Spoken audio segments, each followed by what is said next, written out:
Hey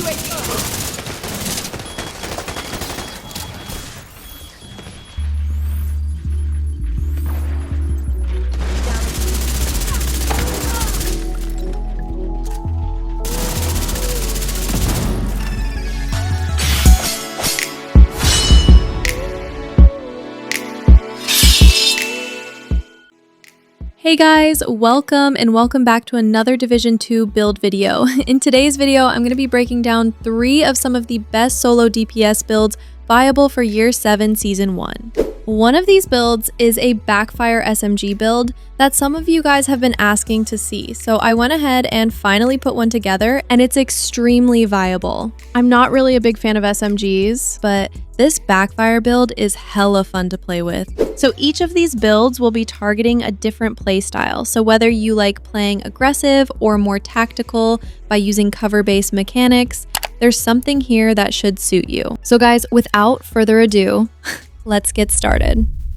This first setup has amazing survivability and high damage, so you get the best of both worlds. This is a 4-piece Foundry Bulwark set with the Chameleon Exotic Assault Rifle, and as many of you guys know, Foundry Bulwark grants bonus attributes for a tank, so you get an increased total armor as well as some armor regen, which will ultimately help with survivability. This makes it a great build for higher difficulty activities, including Legendary Summit and Strongholds. So having that additional survivability, like armor regeneration and bonus armor, it becomes a lot easier to clear endgame content since you're not going down as often.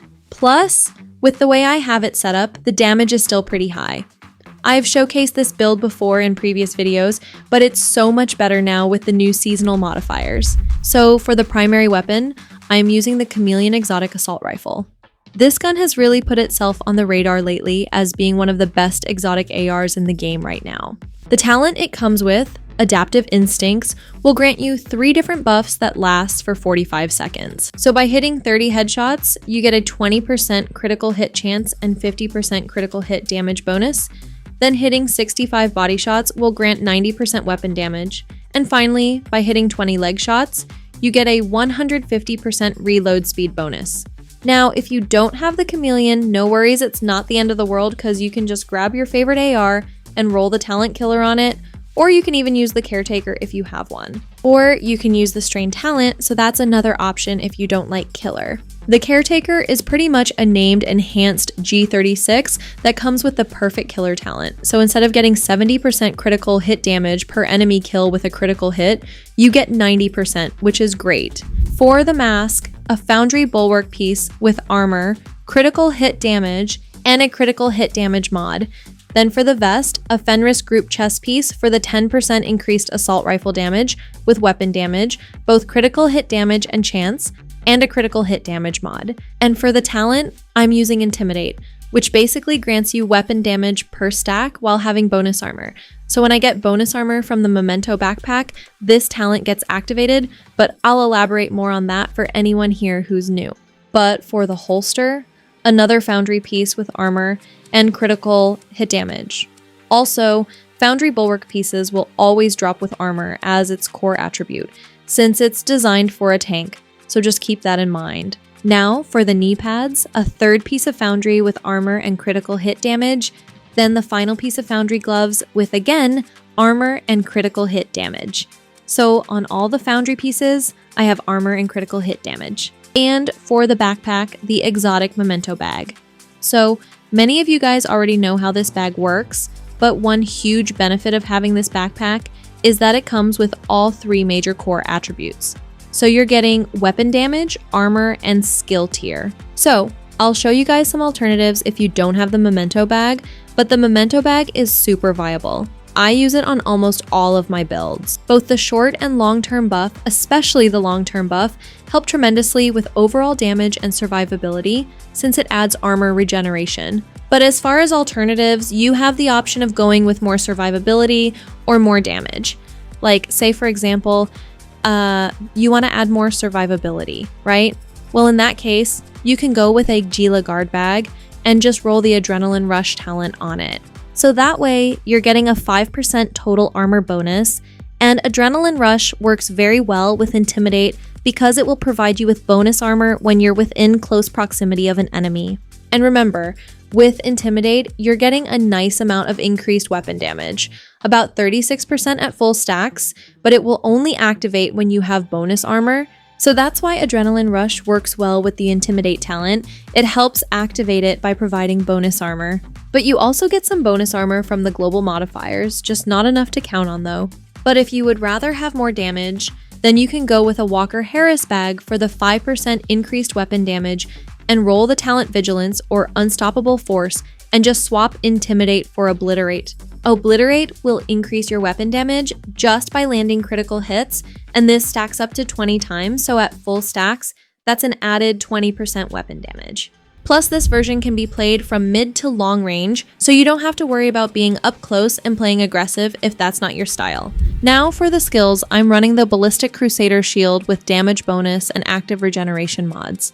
Then the Mender Seeker Mine with radius, health, and healing mods. And for the stats, about 94,000 weapon damage on the Chameleon with 35% critical hit chance and 141% critical hit damage. So I have my critical hit chance this low on purpose because of the 20% critical hit chance and 50% critical hit damage bonus you get from landing 30 headshots with the Chameleon's Adaptive Instincts talent. So that will bring me to 55% critical hit chance and about 191% critical hit damage after landing those headshots for a duration of 45 seconds. Now for the seasonal modifiers, I'm currently running Security Link for the active, which basically grants you a huge amount of bonus armor for a duration of 25 seconds.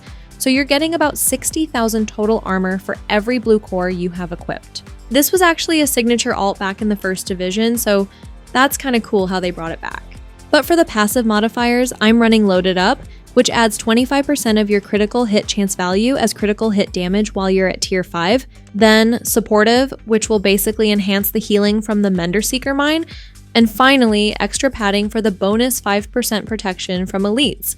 I have this equipped because I normally use this build for legendary or master difficulty runs. But if you're not really interested in running master or legendary difficulty, then you can swap this out for something else that you'd prefer. This next setup is a 4-piece striker build with the Backfire exotic SMG. The Backfire has really been getting a lot of attention this update. And with the Loaded Up passive modifier, it's just insane how much damage you can see on this build. The Loaded Up modifier works very well with the Backfire, and it basically grants additional critical hit damage. Also, when you factor in the damage from the Striker's Gamble stacks, this build becomes a powerhouse. Not to mention the amazing survivability. Like, having this much survivability and doing well over 1,000,000 damage per shot is crazy. So the Backfire is basically granting you additional critical hit damage per shot, while Striker, on the other hand, increases your weapon damage. So they work out great and synergize well together. But this does come with a small catch.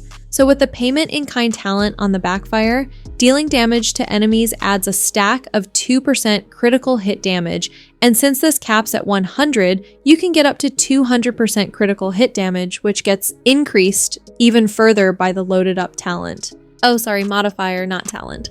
But here's the catch. Reloading will apply a 10-second bleed to yourself, which deals 0.5% armor damage per stack. But don't worry too much about this because it can easily be countered with hazard protection. For the secondary weapon, I'm using the named Rock and Roll ACS 12 shotgun to build Striker stacks quickly, but feel free to use whatever weapon you prefer. Now for the mask, a Striker mask with armor, critical hit damage, and a critical hit damage mod. Then for the vest, a Y'all vest for the 10% hazard protection, with an additional 10% from the attributes armor, headshot damage, and a critical hit damage mod. With Intimidate for the extra damage, ideally you want to go with critical hit damage here instead of headshot damage. For the holster, a Striker holster with armor and critical hit chance. Then for the knee pads, Striker knee pads with, again, armor and critical hit chance. And for the gloves, the final Striker piece with armor and critical hit damage.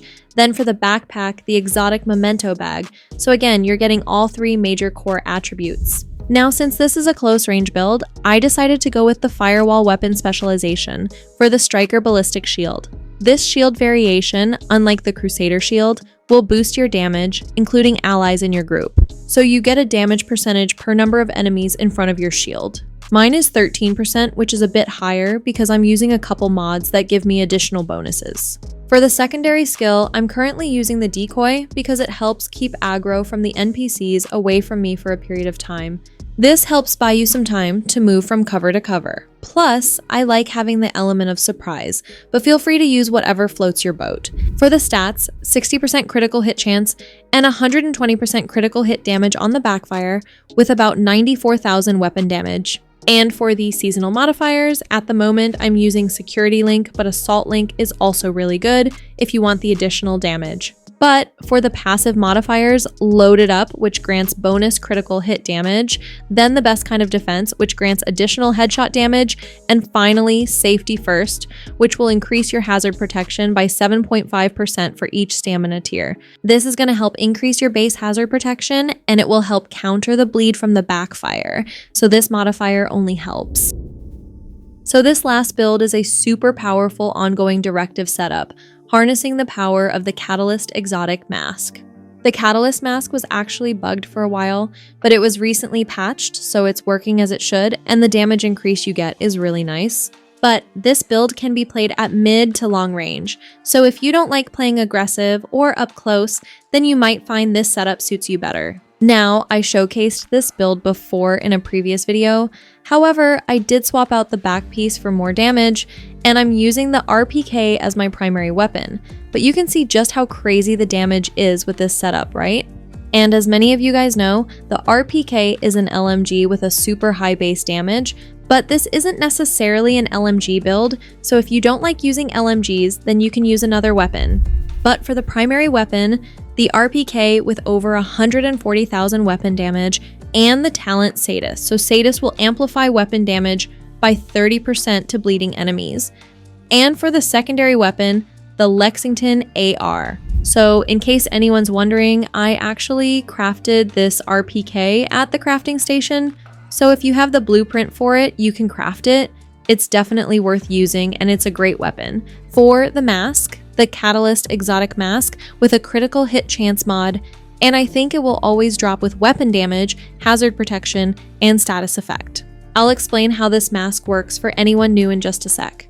But for the vest, an ongoing directive piece with armor, critical hit chance, and a critical hit damage mod. And for the holster, a second piece of ongoing with weapon damage and critical hit damage, then a third piece with armor and critical hit chance. And for the gloves, the final piece of ongoing directive with armor and critical hit damage. And for the backpack, I'm using the Backbone, which is a named Langmo piece that comes with the talent Perfect Unstoppable Force. So you're getting 7% increased weapon damage per stack, as opposed to 5% from the normal Unstoppable Force talent. So that's an extra 10% weapon damage at full stacks. Now this backpack isn't that difficult to get. You can run countdown and set your targeted loot to the Langmo set.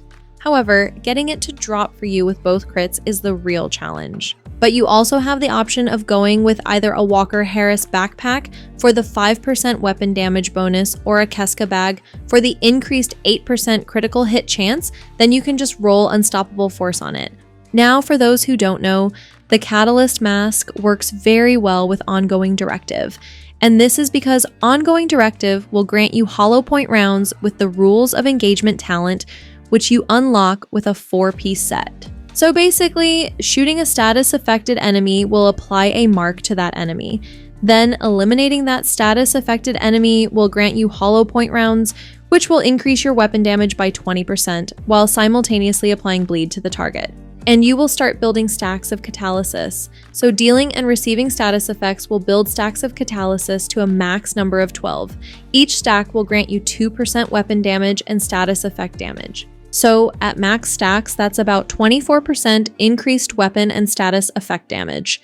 This mask also grants 25% bonus armor and 20% reload speed after eliminating a status affected enemy. And another benefit of this mask is that you can still aim down your weapon while you're under the burn status effect, whereas otherwise you'd be forced to hip fire, right? So that's pretty cool. Now for the weapon specialization, I went with Gunner for the 10% armor on kill bonus, and for the Banshee Pulse to help activate the Rules of Engagement talent on the ongoing Directive set. Because remember, in order for this talent to work, you need to first apply a status effect on an enemy, then once you eliminate that same enemy, you get your hollow point rounds, which will apply bleed to an enemy you hit. Plus, and I forgot to mention this, but by having the ongoing vest, the amplified damage you receive from the hollow point rounds gets increased from 20% to 50%, so that's a big increase. And for the primary skill, I'm using the Precision Smart cover variant. Then for the stats, 43% critical hit chance and 125% critical hit damage on the RPK. And for the seasonal modifiers, security link for the active, then loaded up, the best kind of defense, and extra padding for the passive modifiers. This is Prajna. That'll do it for today's video, guys. Thank you so much for watching. If you guys have any questions, feel free to leave them for me in the comment section. Also, if anyone's interested, I do have a Discord server with an amazing community of Division players. So if you need help with anything in-game related, or if you have any questions, you're welcome to join. And to my channel members, thank you so much for your support. It really means a lot to me. So thank you. I love you guys. Good luck farming. Keep it cool, keep it classy, and see you in the next video. Peace out.